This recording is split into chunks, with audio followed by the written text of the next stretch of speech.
Kuya. Ikaw na. Kakanta ka raw. Okay na to? Paano ito?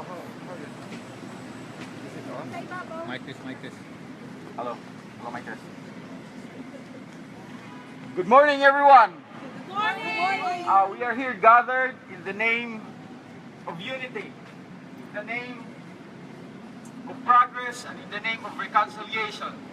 We cannot let our country stay stagnant. We need to move forward. We need to collaborate with our president in his goal for our united and progressive Philippines. We need to step up on the plate and do our part to contribute for the success of his platforms. Yes. So we are here gathered to voice our concern, to voice our love for our country, and to voice for our calling for a united stand to support the president in eradicating drugs, criminality, and lawless elements of the society. Of course, to get rid of corruption in the government. Yes. So we join each and every Filipino, and we are here standing in front of you to let the world know that we are behind the president in his effort to eradicate all those lawless elements of the society. So, to everybody, please listen to us and do not listen to the sensational news in the mainstream media. Talk to the Filipinos. They know better than anybody else.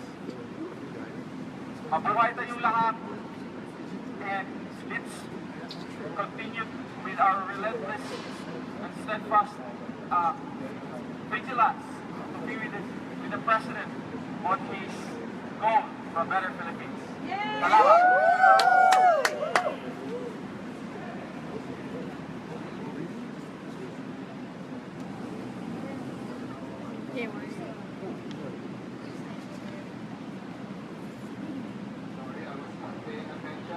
So let me just announce the presence of Larry Laurel, the son of the former Vice President, Tony Laurel.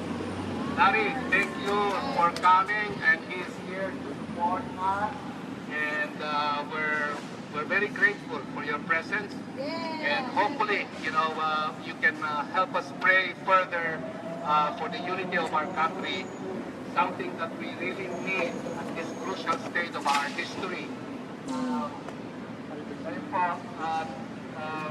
have also, as I said, we have Israel. Thank you very much, Israel, for coming over.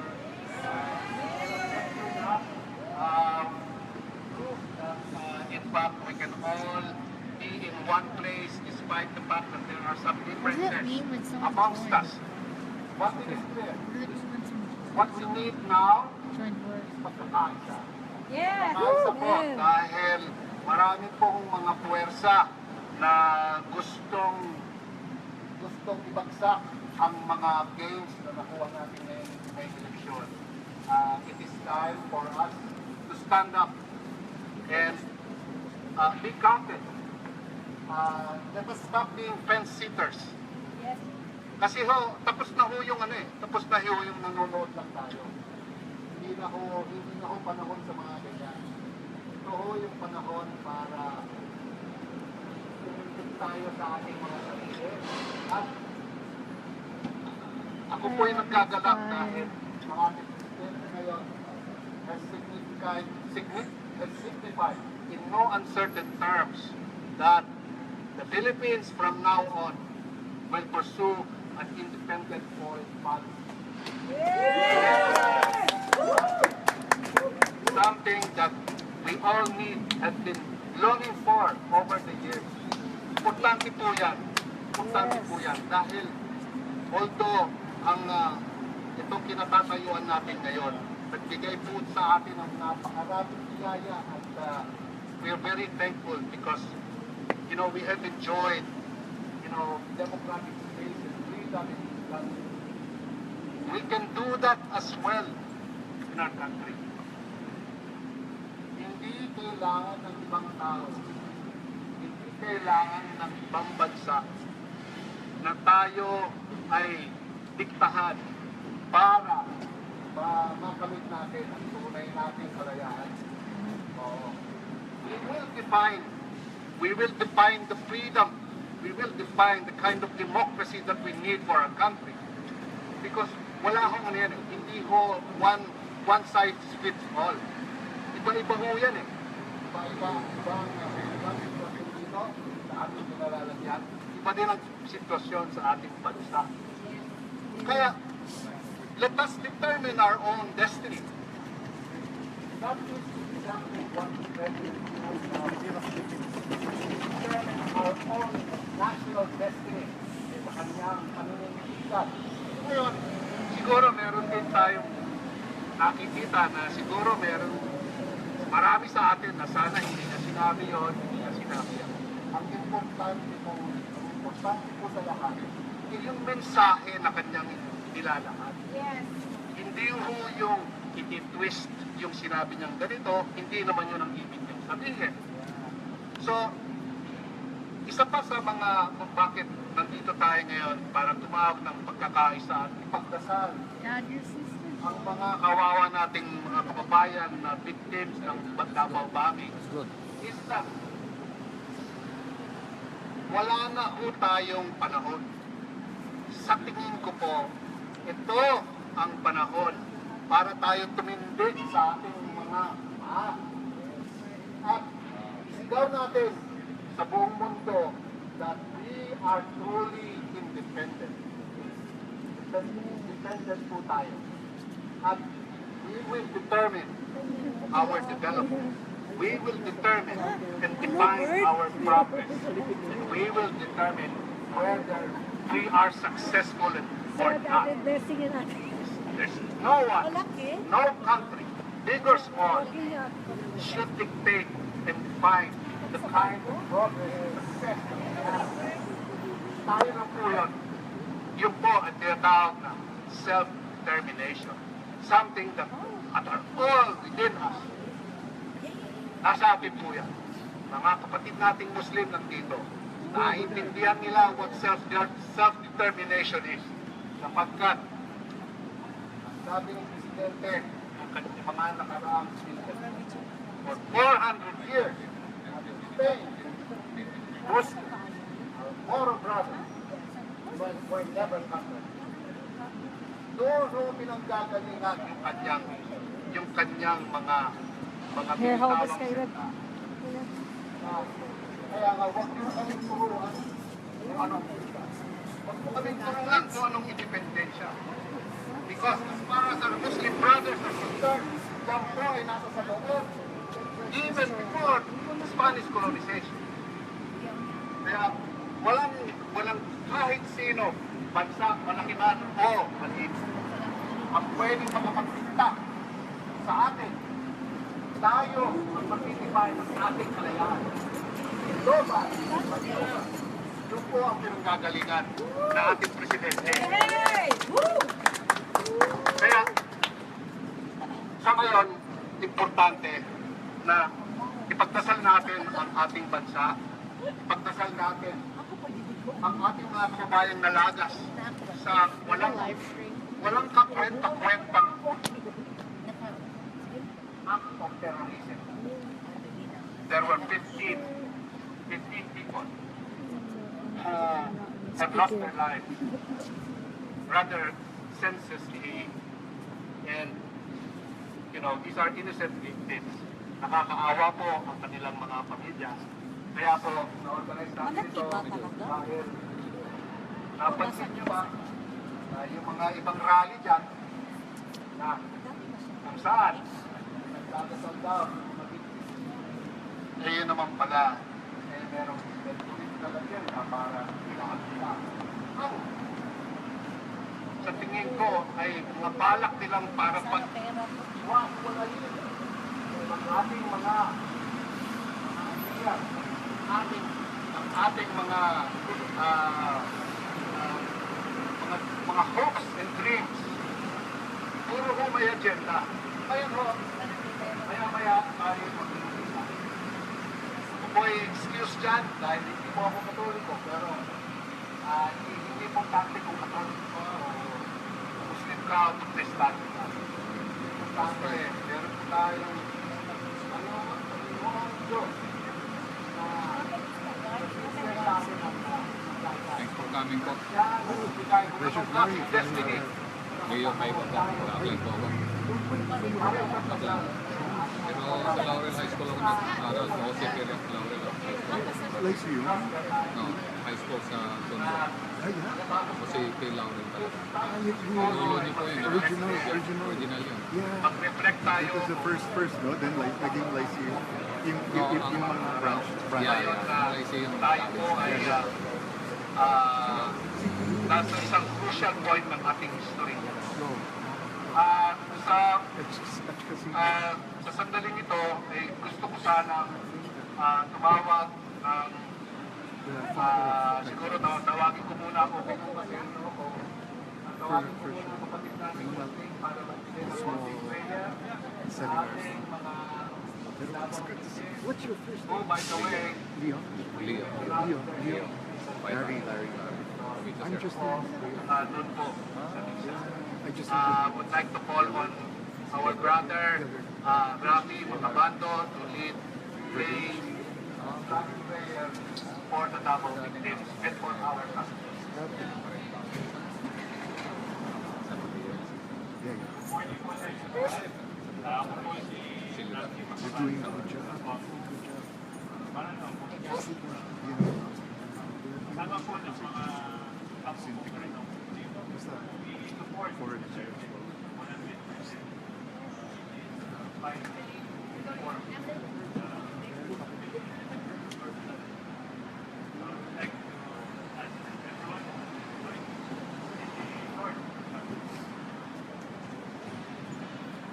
Okay, so I want to do that.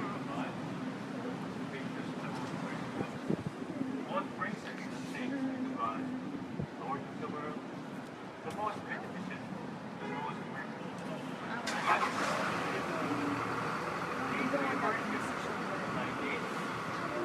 Guide us to obey your path.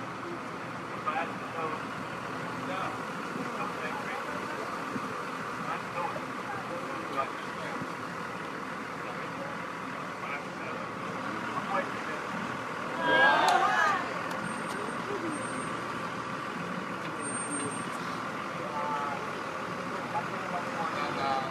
Aming mga kapatid na Kristiyano,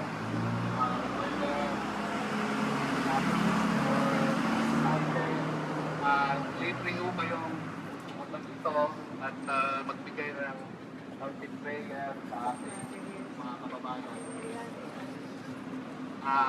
Tinatawagan po namin si Pastor Irene na pwede ho sana Unahin. Someone you can do it. for born again Christian po. Ating mga born again Christian na mga kapatid. Ito po. Ito po nakakawak ng ano po. Shall we all pray? Our dear God and Heavenly Father, we thank you, Lord, for this hour, oh God. Thank you for this wonderful day that you have given to us. Thank you for all these people, for their availability to be here, oh Lord Jesus, and to unite for one cause, oh Lord Jesus. Lord, thank you for our country, for the Philippines.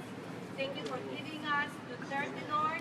We don't know your plan, but we know we cannot have your plan, oh God. But we commit to you, oh Lord, our president, and to the people that he wants to destroy him and destroy his plan, Lord, to be a better country, a better Filipino, oh Lord Jesus, and a better Philippines, oh God. And we commit to you every single, Lord Jesus, that all this destroyer, oh God, overcome evil with good. And we pray, Lord Jesus, that all these people will unite for one cause. And we pray that as we fight for drugs and criminality, we pray that you will be there for us, oh Lord Jesus. Lord, thank you for all these people name of Jesus' name, amen. Mabuhay! Sino ang mag-volunteer to surrender the Catholic prayer? Marami bang Katoliko dito? Kasi kung pwede lang ako, pwede ko nang kapitan. Pero Ikaw na lang muna. baka mahirap, hindi ako makaporma. Hindi ako papormahin. Oh? Robin. Robin Canilaw. Kapatid ni Robin Canilaw. Salamat.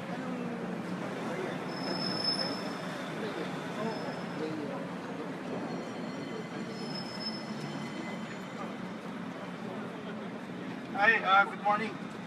Again, yung sinabi ni Brother Adnan, that's very true. Let's be proactive.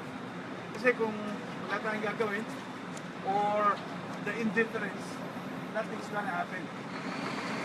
One thing that I always keep in mind, binabasa ako sa Facebook ko, yung kay Ted Duloxi.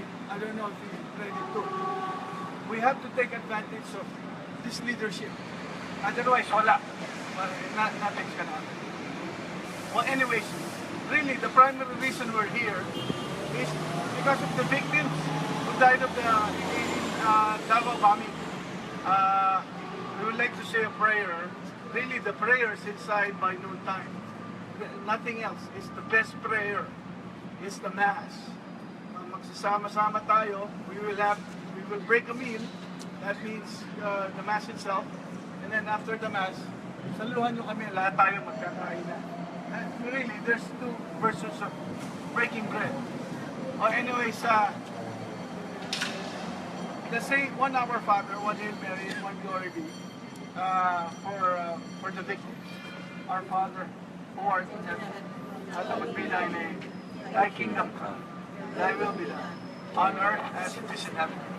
Give us this day our daily bread, and forgive us our trespasses, as we forgive those who trespass against us. And lead us not into temptation, but deliver us from evil. Hail Mary, full of grace, the Lord is with thee. Blessed art thou amongst women, and blessed is the fruit of thy womb, Jesus.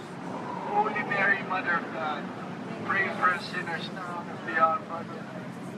Glory to the Father, and to the Son, and to the Holy Spirit, as it was in the beginning, is now and ever shall be, world without end.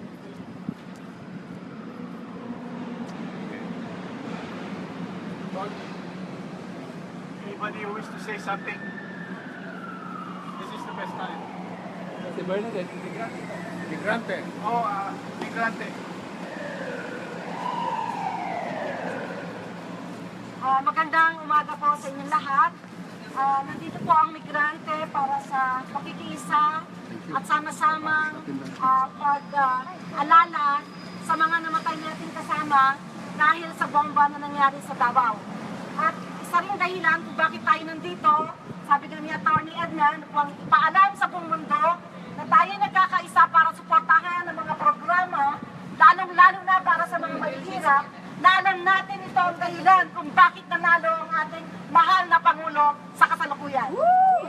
Naniniwala rin tayo dahil maraming mga manggagawang Pilipino na nandito sa Estados Unidos na hanggang ngayon ay dumadanas ng kahirapan. Marami tayong kapatid na manggagawa na undocumented na ngayon ang gusto ng Pangulo at gusto ng migrante at gusto nating lahat na magkaroon ng trabaho sa Pilipinas para hindi itong magtulak at iwanan ng kanilang pamilya sa Pilipinas. Kaya sinusuportahan natin ang kanyang panawagan para sa itigil ang kontraktisasyon o yung pansamantalang trabaho. Dapat ang mga manggagawa ay magkaroon ng talagang trabaho na permanente at magkaroon ng mga benepisyo nang sa ganon ay may sapat ng dahilan silang mag-stay sa kanilang bansa at hindi ang pagiging alibang bansa ang nagiging nagtutulak para lamang suportahan ang kanilang pamilya. Isa rin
gusto pang magsalita. At, Very short lang.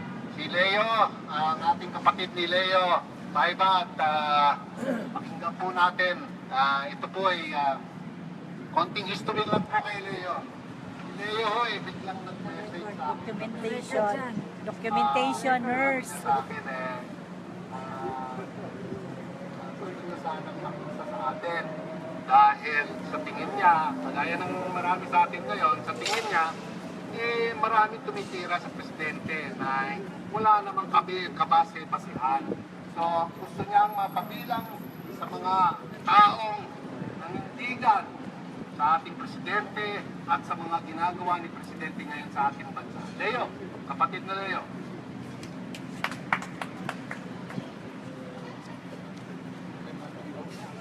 Magandang umaga po sa inyong lahat.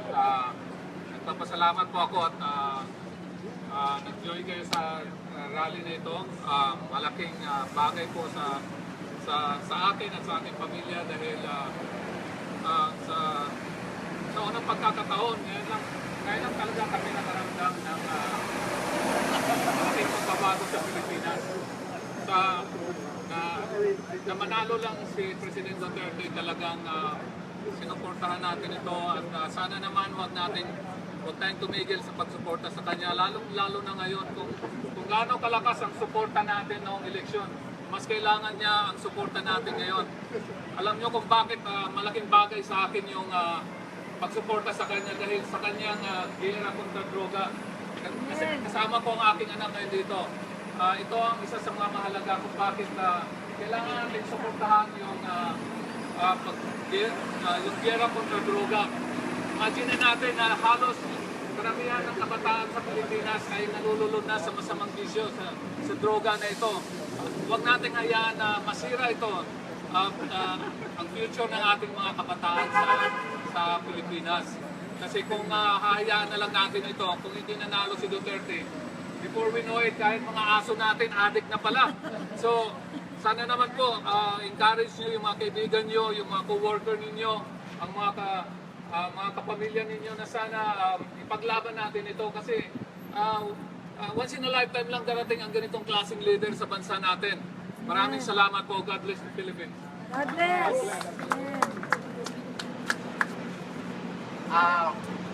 Meron po tayong in-announce kanina, nandito po yung anak ng dating Vice President na si Salvador Doy Laurel, who has expressed his solidarity with us.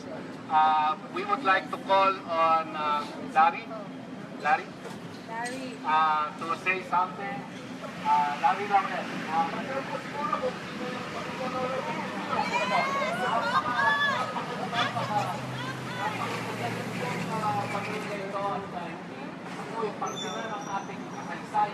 So, ladies and gentlemen, ang makasaysayang Larry Laurel.